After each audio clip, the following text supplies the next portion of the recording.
ഇത് ഈ വീടിൻ്റെ ബാക്ക് യാർഡ് ഏരിയ ആണ്. ബാക്കിലൊരു പാഷ്യോ ഏരിയ ഉണ്ട്, ഫ്രണ്ടിൽ ലാൻഡ്സ്കേപ്പൊക്കെ ആയിട്ട്. അപ്പോൾ ഇത് ഡൈനിങ്ങിൽ നിന്ന് പുറത്തേക്ക് ഇറങ്ങുന്ന രീതിയിലാണ് ഈ ബാക്ക് യാർഡ് ഏരിയ പ്ലാൻ ചെയ്തിട്ടുള്ളത്. ഇതുമായിട്ട് കണക്റ്റഡ് ആയിട്ട് നമുക്കൊരു ഓപ്പൺ കിച്ചൺ ഉണ്ട് ഇവിടെ.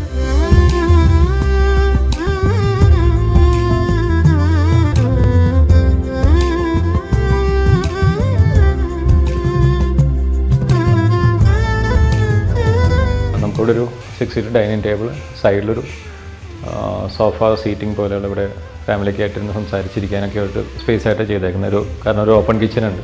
ഇവിടെ ഒരാൾ കുക്ക് ചെയ്യുകയാണെങ്കിലും ഇവർക്ക് എല്ലാവർക്കും കൂടി ഒരു ഗ്യാദർ ചെയ്യാൻ പാകത്തിനുള്ള പിള്ളേർക്ക് പുറത്തുനിന്ന് കളിക്കാനൊക്കെ ഒരു സ്പേസ്.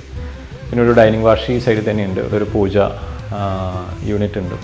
ചെറിയൊരു പൂജ റൂമായിട്ടാണ് നമ്മൾ ചെയ്തേക്കുന്നത്, ഷട്ടറൊക്കെ ആയിട്ട്.